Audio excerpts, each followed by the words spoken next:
Rocky Mountain National Park is a mountain paradise and provides several incredible hiking opportunities to connect with nature. But if you're visiting, you may be wanting a little more variety for your trip. We're Matt and Cheryl, and we have created a travel guide for Rocky Mountain as well as other great places in the West. We've explored all over the park, both inside and outside. So in this video, we'll provide you with a variety of things to do in Rocky Mountain National Park in our personal top 10 list.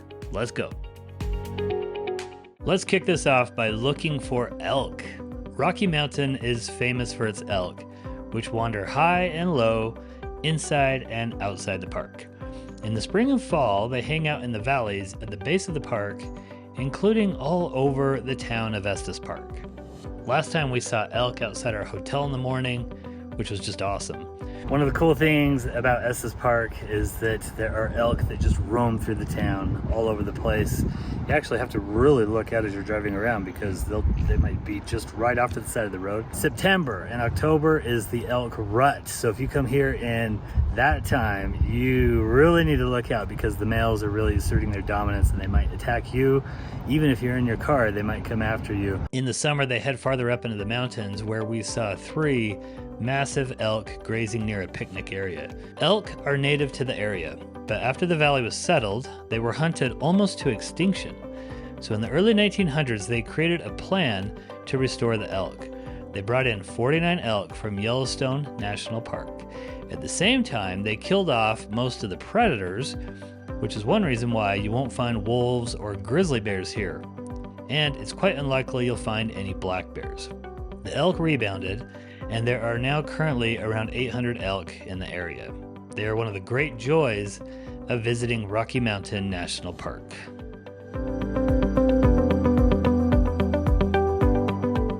Next up is the Bear Lake Corridor. You have to get a special reservation to visit this area and most likely take a shuttle because the parking lot is often full, but it is worth it. What I love about this area is you can just hike as long as you want. Last time we went, we chose to hike to 3 of the 5 lakes ending at Emerald Lake for an easy 3.6 round-trip hike. The lakes at Rocky Mountain National Park are green in color, and for some reason that's really beautiful to me. I also love that Nymph Lake is full of lily pads, and I think that's super charming.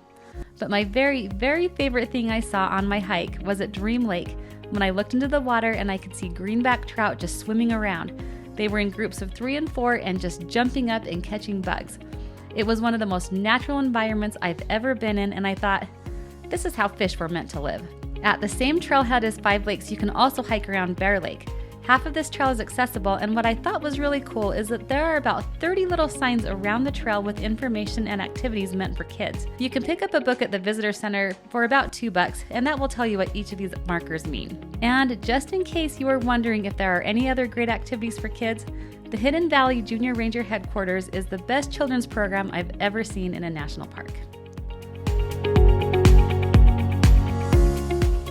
Up next is to go for a drive.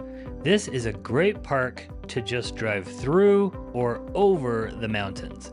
Basically, every road you drive on in Rocky Mountain is really beautiful.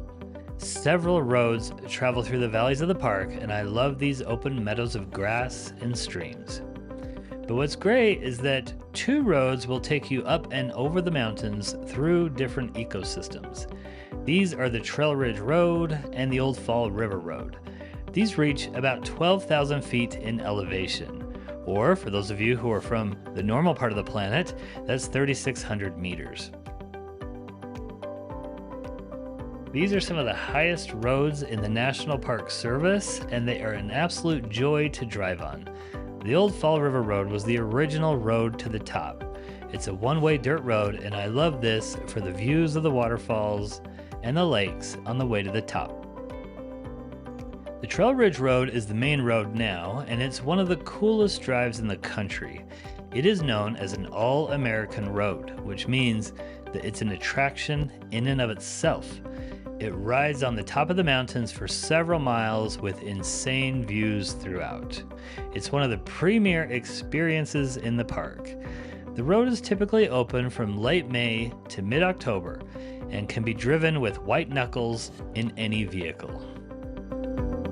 What costs about $20, lasts 1.5 hours, and is worth leaving Rocky Mountain a little early for? a tour of the Stanley Hotel. This historic building was built by the Stanley brothers, who invented the first steam-powered car and needed a nice place to host all of their rich friends. The history tour we went on was super cool, but what I found most exciting is its film history. The Stanley has shown up in many movies, including Matt's favorite, Dumb and Dumber. He was hoping to hear all sorts of stories about Jim Carrey and Harry Daniels driving their Lamborghini, throwing cash around, and chasing each other up the stairs. But the movie that you'll hear the most about is The Shining. This famous movie wasn't shot here, but it's where Stephen King came up with the plot and the creepy conclusion of the story. He was staying in room 217 when he had a nightmare where he saw his son being strangled by a fire hose in the hall. Room 217 also once had a mysterious gas explosion, and the entire hotel is rumored to be haunted. The hotel tours, including the historic tour that we were on, really lean into its creepy past, where they show visitors pictures of ghosts within the hotel, tell spooky stories, and even take you in the tunnels beneath the hotel. I don't believe in ghosts, but I don't not believe in ghosts either, and you won't find me sleeping here, even though guests can sleep here. And according to our tour guide, Jim Carrey got a haunting his first night staying at the Stanley and slept in the Holiday Inn every night for the rest of the filming of Dumb and Dumber. Okay, up next is probably my favorite activity, horseback riding. Edward Abbey once said, "There's no better way to see a national park than on a horse." And we've done horse rides in several different national parks. Rocky Mountain was seriously one of the best. My experience was a little crazy. I used National Park Gateway Stables for the ride. It was raining that day and they offered to refund my money. But my son and I really wanted to do the ride, so we waited for the last ride of the day, hoping it would clear up a little bit. It did clear up enough to do the ride. They gave us some ponchos and we headed out, hoping we wouldn't get drenched. My horse's name was Rebel. That's when things got a little interesting. Our tour guide was trying to break in a new horse, and that horse had no interest in going. The tour guide handled it with a great attitude and eventually she got the horse moving. The ride took us through some really beautiful streams, and we even saw some turkeys along the way. Notice that there are several wooden piles that the park rangers created. This is so that they can do controlled burns to prevent a raging forest fire that might consume the nearby homes and businesses. Midway through our ride, the sun came out, rewarding us for hanging in there. These were some of the best views we had all visit. There's just something cool about connecting with the park through a horse that makes it special. I liked this a little more than the hikes or the drives that we did. Next up is the Alluvial Fan. There are better cascading waterfalls, if that's even what you want to call it, but this is one of my favorites because I've never seen anything quite like it. In the early 1980s, the Long Lake Dam broke and it spewed water and debris below. The end result is this boulder-filled alluvial fan. It's a great place to let the kids scramble around and take fun pictures. What really touches my heart about Rocky Mountain, though, is the accessibility of their trails. The Alluvial Fan, like several other paved trails around the lakes of the park, is accessible, and they even have three-wheeled wheelchairs for guests to borrow, and free of charge. If Rocky Mountain had a like button, I'd smash it right now. Check out the accessibility link in the description below if you're interested in getting one of these three-wheeled wheelchairs. Up next is to go for a walk. I'd say go for a hike, but there are so many easy walks in the park that it's great for those with accessibility needs, or those of us who just don't want to hike, like the easy stroll around Scenic Lily Lake. This is just under a mile and provides views of Long's Peak. There's a boardwalk that leads through some wetland habitat here, which is a good spot for birding.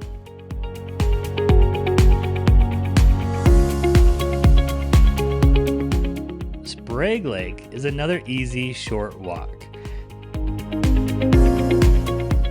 This has great views of the mountain peaks as well as ponderosa pines. This tree legit smells like vanilla or butterscotch. It's a ponderosa pine, and they have them at the Grand Canyon, and they're here too.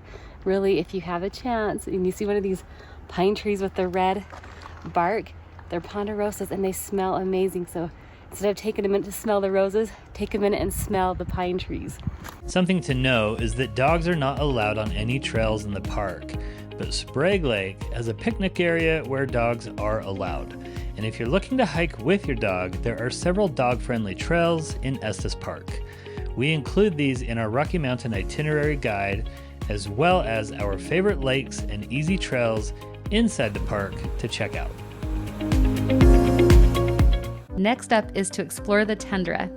Do you remember being a kid in science class and learning about the different climate zones? I loved learning about the tundra, mostly because it was fun to say, tundra.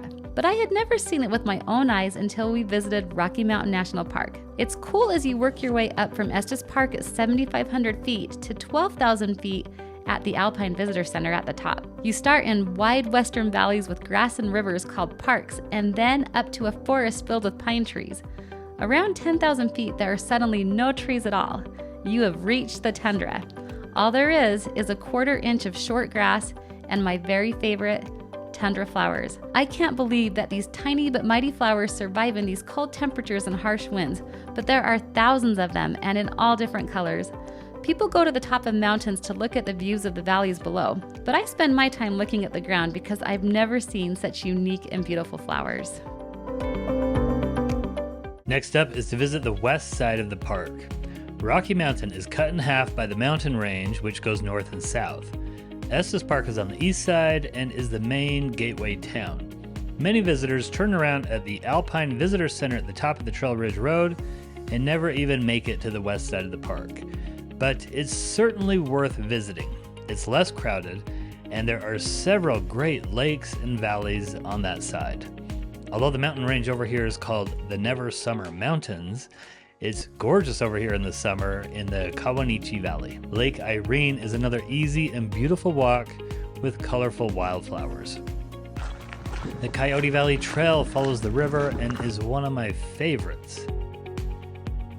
The Holsworth Cabin provides a great walk with some cabins at the end that were once used for dude ranching. It was called the Never Summer Ranch. You're also more likely to see moose on the west side of the park. Next up is getting something to eat in Estes Park. I love walking around the city and checking out the cute souvenir shops, but what really catches my eye are the taffy machines in the store windows. There are several stores that sell taffy, but this is an Estes Park original. And in case you are wondering, the taffy is better than the stuff they throw at you at the parades. If your appetite is big, try the 28-inch pizza at Antonio's New York Style Pizza. Our kids absolutely loved this. Literally, each piece of slice was as big as an entire Little Caesars pizza. Plus, they have a robot that delivers your food. It's pretty exciting. And if you're more into hamburgers, try this hole-in-the-wall Penelope's world-famous burgers. I've never really seen burger creations just like this, and their homemade fries are worth waiting in line for. Eating isn't the only thing to do in Estes Park. If you want to know more, check out this video. And if you want the nuts and bolts of planning a trip to Rocky Mountain, watch this one. Thanks for checking out Rocky Mountain with us.